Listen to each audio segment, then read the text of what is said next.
প্রমাণ সহকারে শুনেন, হাদিস হলো আল্লাহ রাসূল বলছেন লা তাকুমুস সাহ, কিয়ামত হবে না ততদিন পর্যন্ত হাত্তা লা ইউকালা ফিল আরদি লা ইলাহা ইল্লাল্লাহ। এই জমিনের বুকে যতদিন পর্যন্ত লা ইলাহা ইল্লাল্লাহ পড়া হবে ততদিন পর্যন্ত এই জমিন নষ্ট হবে না, এই পৃথিবী নষ্ট হবে না, কিয়ামত আসবে না। তার মানে এই পৃথিবী টিকে আছে শুধুমাত্র লা ইলাহা ইল্লাল্লাহ বলার কারণে। লা ইলাহা ইল্লাল্লাহ যতদিন মানুষ বলতে থাকবে একজনও টিকে থাকবে। আচ্ছা বলেন, আপনাদের এখানে যারা মারা যায় মানে মুমূর্ষ অবস্থায় থাকে, মরবো এই অবস্থায় থাকে, তাদের সামনে আমরা কি পাঠ করি? কোরআন বা দৌড়াদৌড়ি করি, যা অমুক আলিমকে ডেকে নিয়ে আয়, যা ছেলে পেলেকে নিয়ে আয়, এত টাকা দিয়ে সূরা ইয়াসিন পড়া বা ইত্যাদি পড়া, যাতে করে আমার আত্মীয়র আত্মাটা বেরিয়ে যায় শান্তির সাথে। আমি বলছি আপনাকে এই সব করতে হবে না। আমি আপনাকে একটা ফর্মুলা বলে দিচ্ছি, যদি আপনি করেন তাহলে আপনি আপনার আত্মীয়র জন্য ভালো করেছেন, সবচেয়ে উত্তম কাজ করেছেন। কি সেটা? আল্লাহর রাসূল বলছেন, ও পৃথিবীর মানুষ শোনো শোনো, সহিহ মুসলিমের হাদিস, লাকিনু মাউতাকুম লা ইলাহা ইল্লাল্লাহ।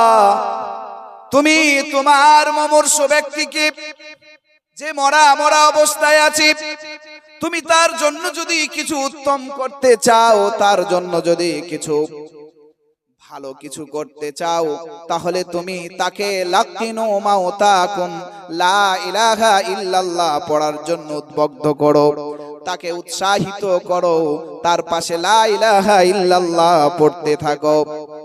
কারণ বাবাজিরা, আবু দাউদের হাদিস অনুযায়ী বলছেন, মান কানা আখিরু কালামিহি লা ইলাহা ইল্লাল্লাহ।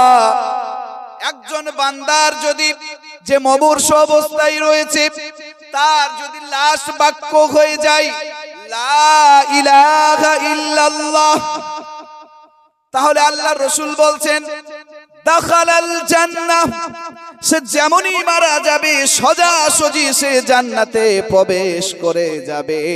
এটা আল্লাহর রাসূলের ওয়াদা। আপনি দুনিয়ার সব কাজ ছেড়ে দিয়ে সেই সময় লাকিনু মাউতাকুম লা ইলাহা ইল্লাল্লাহ, লা ইলাহা ইল্লাল্লাহ তাকে তালকিন করেন। কারণ যদি লাস্ট বাক্যটা লা ইলাহা ইল্লাল্লাহ অন্তর থেকে বেরিয়ে আসে, তাহলে আপনার আত্মীয় যেন সাকসেসফুল, আপনিও আপনার আত্মীয়র জন্য যত চেষ্টা করেছেন তার মধ্যে সবচেয়ে উন্নত মানের চেষ্টা এটাই হলো। কারণ যেমনই লা ইলাহা ইল্লাল্লাহ বলে সেই ব্যক্তি মারা যাবে, সাথে সাথে এসে জান্নাতে প্রবেশ করে যাবে। নারায়ে তাকবীর, জোরে বলেন একবার, নারায়ে তাকবীর। এত সুন্দর কথা শোনালাম, তাও আপনারা জোর বার হয় না? আরে মানুষ নাই তো কি হলো, আপনারা তো আছেন, বাস অসুবিধা নাই, থাকেন খালি, দেখেন ইনশাআল্লাহ। সবচেয়ে বড় ফজিলত শুনলেন লা ইলাহা ইল্লাল্লাহ। আচ্ছা বলেন, এবার সময় স্বল্প আছে সেজন্য আমি শর্টে ছাড়ছি, আমাকে অল্প সময় দেওয়া হয়েছে, এরই মধ্যে ইনশাআল্লাহ শোনাবো। লা ইলাহা ইল্লাল্লাহ বলে আমরা কি বুঝি? এটাই না যে আল্লাহ আছে, আল্লাহ মালিক, আল্লাহ খালিক, আল্লাহ স্রষ্টা,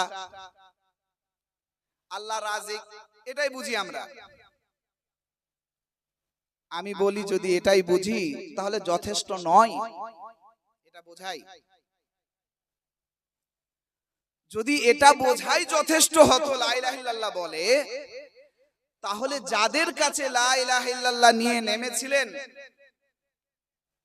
আল্লাহর হাবিব মুহাম্মাদুর রাসূলুল্লাহ সাল্লাল্লাহু আলাইহি সাল্লাম, তারা তো এই কথা মানতো যে আল্লাহ আছে, আল্লাহ মালিক, আল্লাহ রাজিক, আল্লাহ খালিক, সবই মানতো। তাহলে তাদের লা ইলাহা ইল্লাল্লাহ পড়ার কি দরকার ছিল? পয়েন্টটা বুঝেন আগে আমার। আপনি আমি যদি বলি ভাই দাঁড়িয়ে না থেকে চলে আসো চলে আসো চলে আসো, আরে ভিড় লাগাও তাহলে ভালো লাগবে,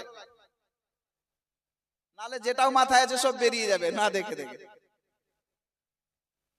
চলে এসো।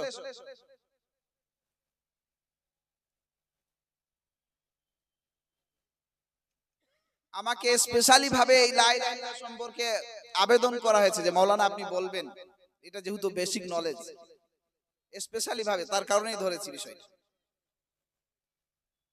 হ্যাঁ, কি বলছিলাম, যদি লা ইলাহা ইল্লাল্লাহ থেকে এটাই বোঝা যথেষ্ট ছিল যে আল্লাহ আছে, খালিক মালিক, তাহলে তো যাদের কাছে এসেছিল মক্কার কাফিরদের কাছে লা ইলাহা ইল্লাল্লাহ প্রচার প্রসারের জন্য, তারাও তো মানছিল যে আল্লাহ আছে, আল্লাহ খালিক, আল্লাহ রাজিক, আল্লাহ মালিক, তারাও মানছিল। তাহলে তাদের লা ইলাহা ইল্লাল্লাহ দরকার কি ছিল? পয়েন্টটা খালি বুঝেন ভাই, আমার দিকে লক্ষ্য করো, একটু বুঝো খালি।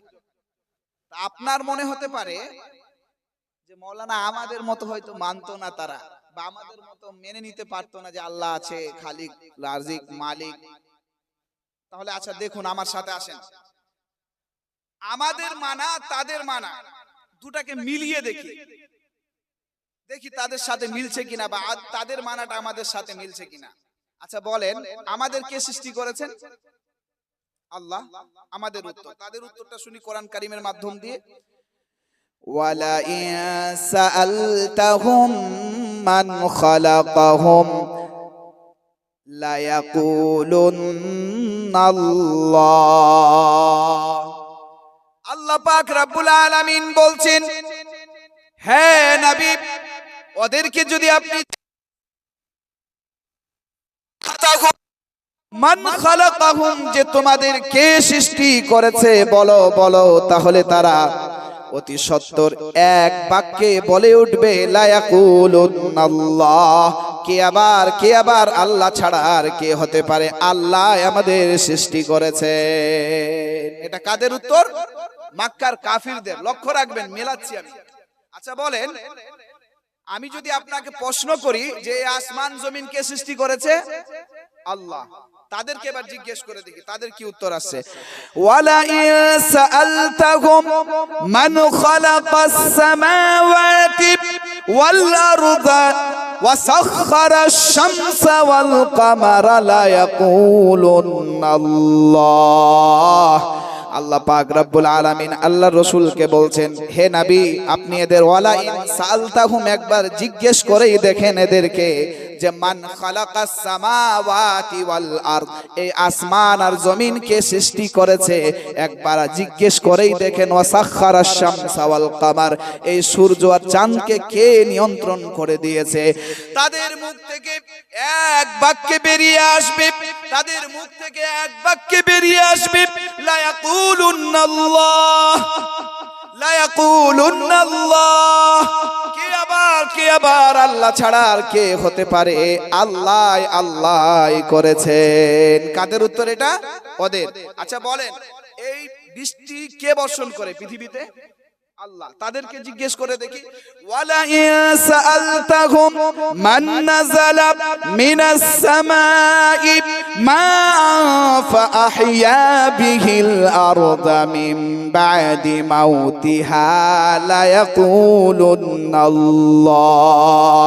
হে নবী, এদেরকে আপনি জিজ্ঞেস করে দেখেন একবার যে আসমান থেকে কে বৃষ্টি বর্ষণ করে, এবং বৃষ্টি বর্ষণের ফলে এই মৃত্যু জমিন, এই মৃত্যু ভূমি পুনরায় জীবিত হয়ে উঠে কে করে এইসব? তারা এক বাক্যে উত্তর দেবে লা ইয়াকুলুন্নাল্লাহ। কে আবার আল্লাহ। আল্লাহ আল্লাহ ছাড়া আর কে হতে পারে? এটা ওদের উত্তর। আসুন কয়েকটি আয়াত একসাথে রয়েছে, আমি উত্তরগুলি তাদের আপনি নিজে নিজে মেলাবেন, তাদের উত্তরগুলি। আল্লাহ পাক রব্বুল আলামিন বলছেন, শুধু এই নয়, তুমি এদেরকে জিজ্ঞেস করো কুল লিমানিল আরদু ওয়া মান ফিহা ইন কুনতুম তা'লামুন সায়াকুলুনা লিল্লাহ কুল আফালা তাযাক্কারুন।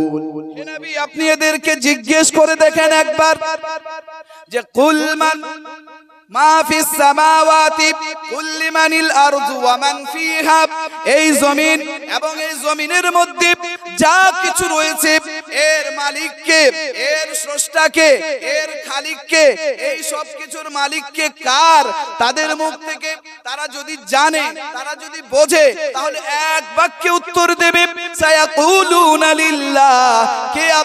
কে আবার হতে পারে? শুধুমাত্র আল্লাহর, শুধুমাত্র আল্লাহর।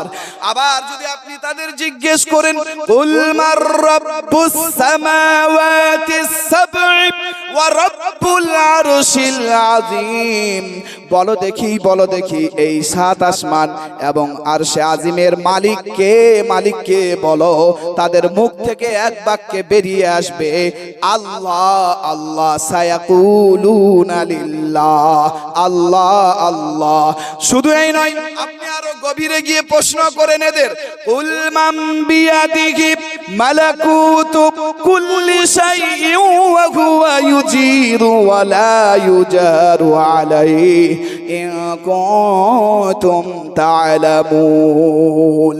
বলো দেখি, কুল মান বিয়াদিহি মালাকুতু কুল্লি শাই, এই সমস্ত কিছুর মালিকানা, এই সমস্ত কিছুর, সব কিছুর দায়িত্ব কার হাতে রয়েছে? সব কিছুর রাজত্ব কার? শুধু এই নয়, সবচেয়ে বড় সহায়ক রূপে কে আছে? সবচেয়ে বড় সাহায্যদাতা কে? তারা এক বাক্যে বলে উঠবে সায়াকুলুনা লিল্লাহ। কে আবার হতে পারে? কে আবার হতে পারে? আল্লাহ ছাড়া আর কেউ নেই। আল্লাহ আল্লাহ আল্লাহ। এই উত্তরগুলি কাদের? মক্কার মুশরিকদের। তারা এতটি আল্লাহকে মানত। আমি যদি আপনাকে বলি যে আমাদের চেয়ে বেশি মানত, আপনি আশ্চর্য হয়ে যাবেন। কেমন করে বলছি জানেন? আমরা বিপদে পড়লে কোথায় যাই? আল্লাহর দরবার ছেড়ে অন্য কোন সব জায়গায় যাই, কিন্তু তারা বিপদে পড়লে একমাত্র আল্লাহকে ডাকত। দেখবেন প্রমাণ।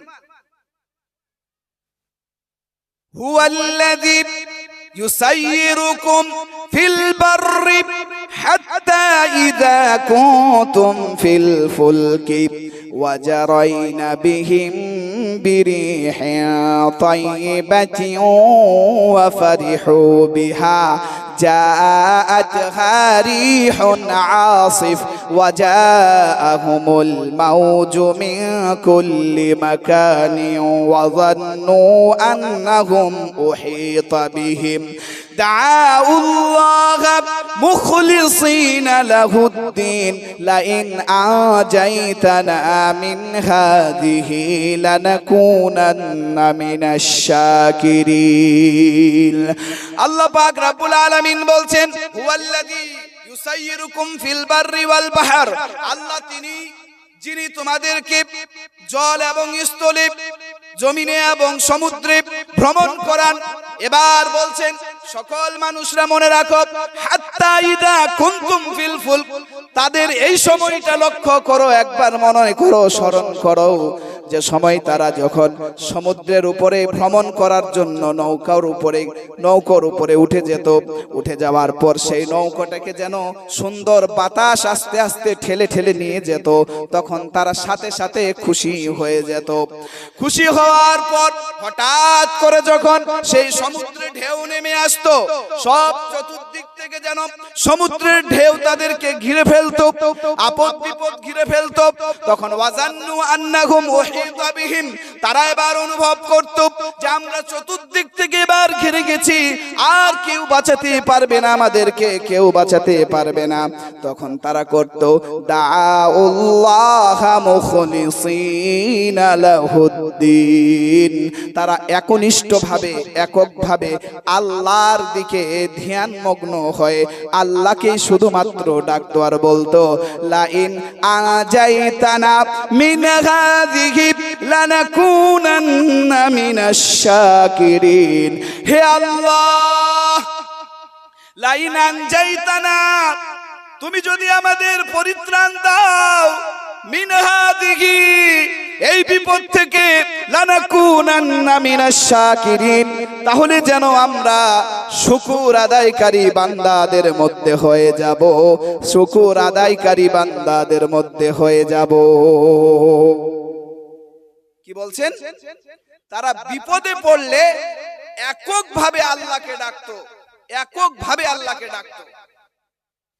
এই জিনিসকে যদি আপনি আরো বুঝতে চান, তাহলে নাসাই শরীফের একটি সুন্দর হাদিস রয়েছে।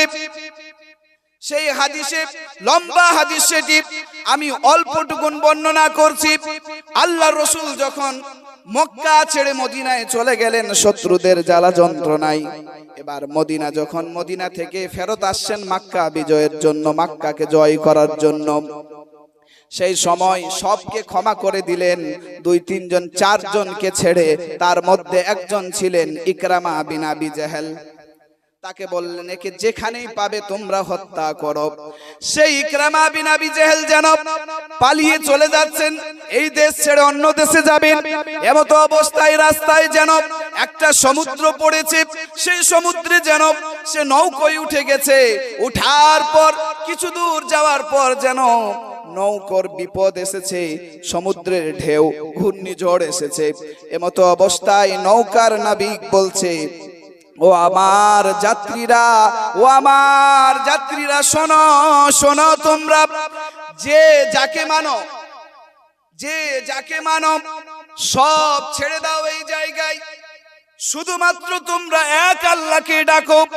কারণ এই জায়গায় যদি কেউ উদ্ধার করাতে পারে, এই জায়গা থেকে কেউ যদি বাঁচাতে পারে, তাহলে শুধুমাত্র সেই মহান আল্লাহ হলেন, এর বাইরে আর কেউ বাঁচাতে পারবে না।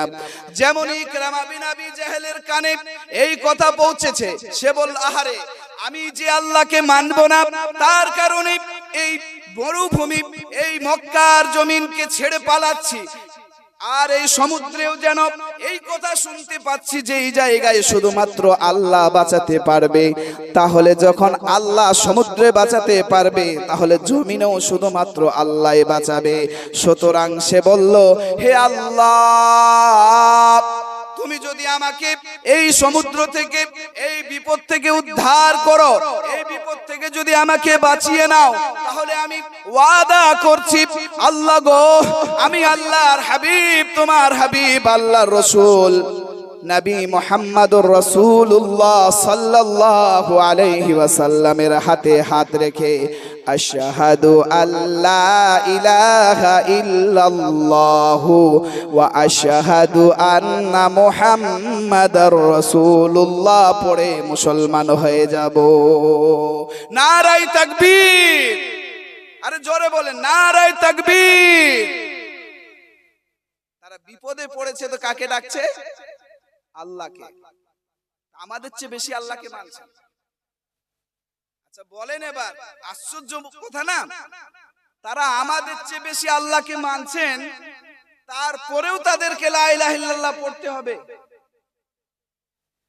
লা ইলাহা ইল্লাল্লাহ পড়াবেন, প্রচার প্রসার করবেন আল্লাহর রাসূল, তার কারণে কত ক্ষত বিক্ষত হলেন।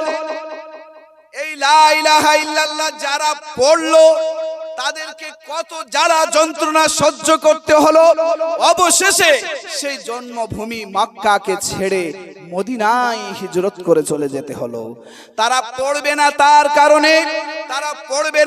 কারণে, লা ইলাহা ইল্লাল্লাহ মুসলমানদেরকে যেন হাড়ে হাড়ে শাস্তি দিয়ে তারা নিজের জান মাল ত্যাগ করে যুদ্ধ করলো। বদরের যুদ্ধ, উহুদের যুদ্ধ, আর বড় বড় যুদ্ধ। কিসের কারণে? শুধু লা ইলাহা ইল্লাল্লাহ পড়বে না তার কারণে। আপনি বলেন, আর আমরা ভাবছি লা ইলাহা ইল্লাল্লাহ মানে শুধুমাত্র আল্লাহকে মানা, আল্লাহ আছে, খালিক মালিক। তারাও তো এই কথা মানতো, তাহলে পড়তে কি অসুবিধা ছিল? কি অসুবিধা ছিল একবার মনে করেন তো। বুঝতে পারবেন না। আল্লাহ নিজেই বলছেন, ওয়ামা ইউমিনু আকসারুহুম বিল্লাহ।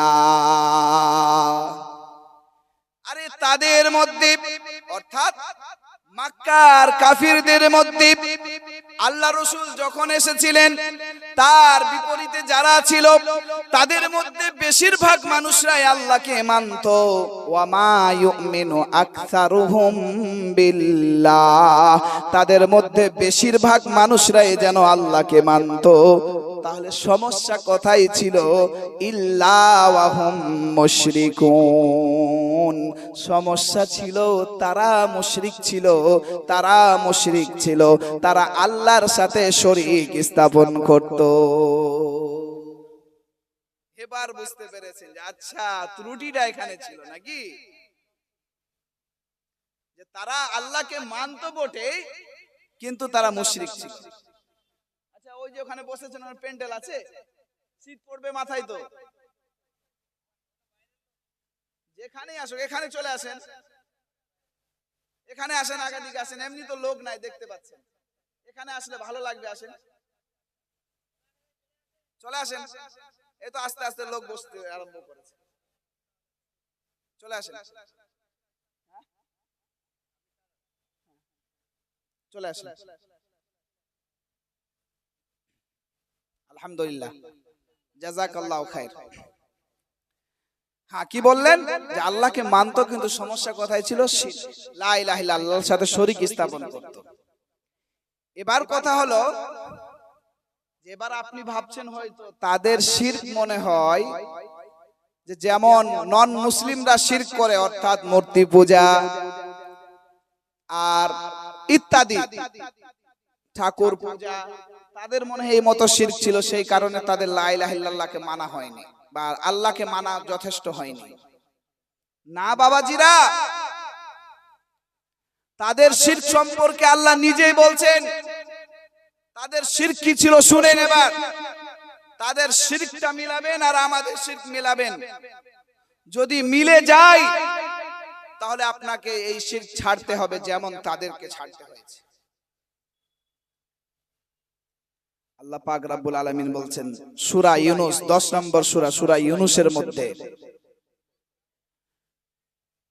ওয়ায়াবুদুনা মিন দুনিল্লাহ মা লা ইয়াদুররুহুম ওয়া লা ইয়ানফাউহুম ওয়া ইয়াকুলুনা হাউলাই শুফাআউনা ইনদাল্লাহ।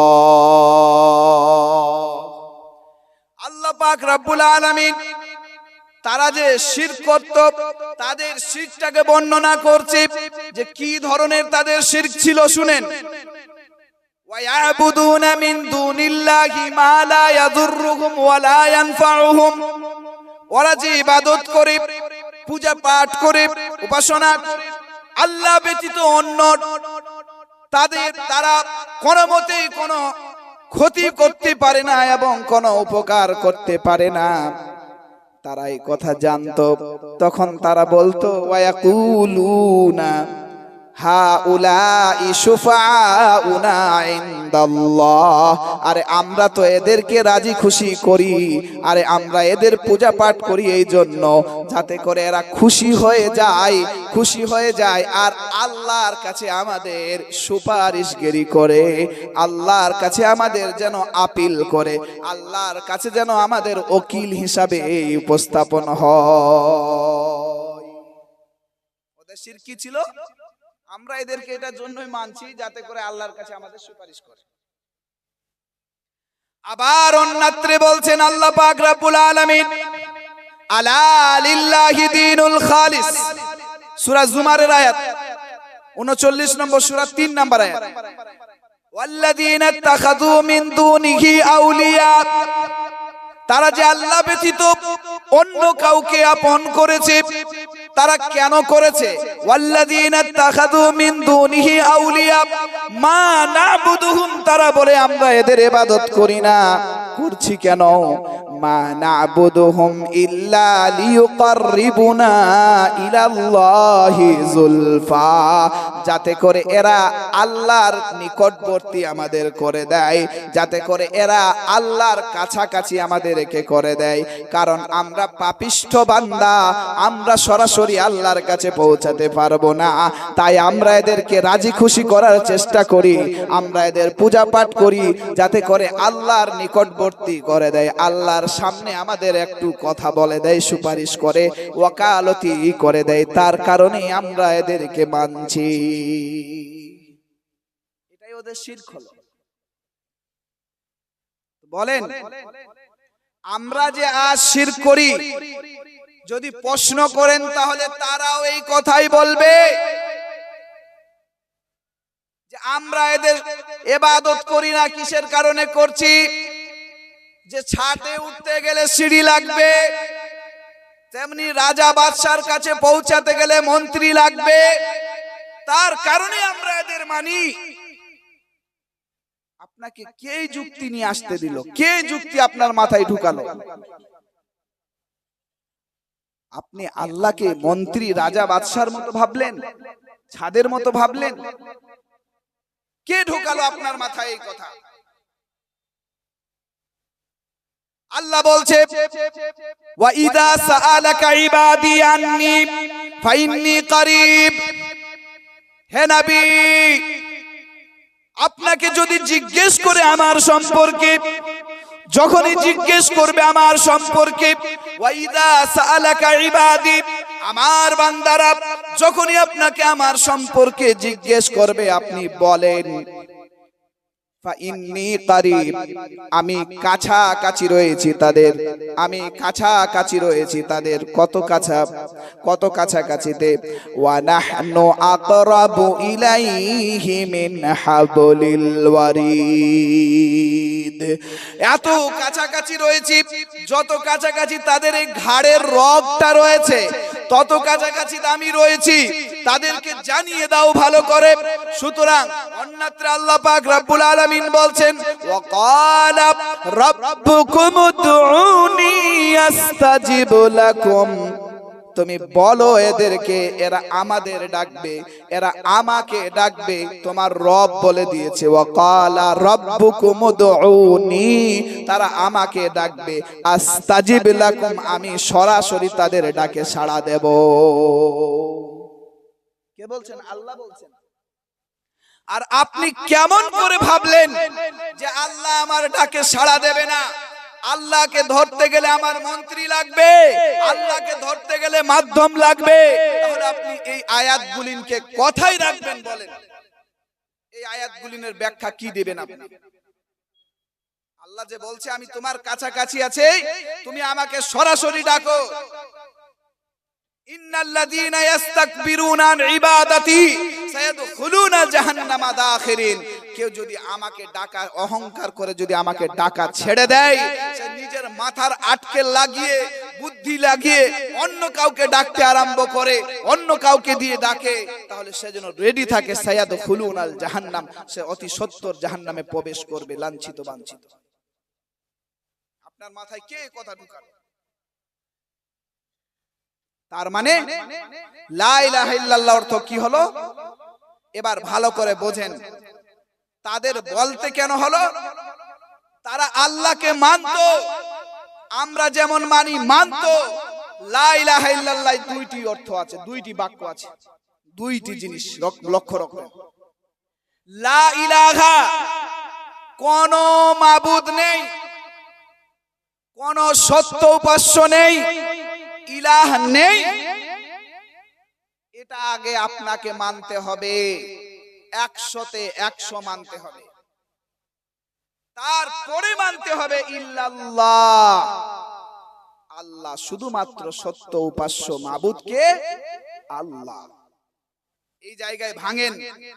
তারা শুধু ইল্লাল্লাহ মানতো, যে আল্লাহ আছে, আল্লাহ রাজিক, আল্লাহ খালিক, আল্লাহ মালিক, কিন্তু লা ইলাহা এই বাক্য মানতে পারতো না। তেমনি আজকের মুসলমানেও ইল্লাল্লাহ মানতে সফল, তারা 100 মানে, যে আল্লাহ আছে, আল্লাহ খালিক, আল্লাহ মালিক, আল্লাহ রাজিক, কিন্তু লা ইলাহা এই বাক্য মানতে পারে না যে আল্লাহ ব্যতীত অন্য সত্য মাবুদ নেই, এই বাক্য মানতে পারে না।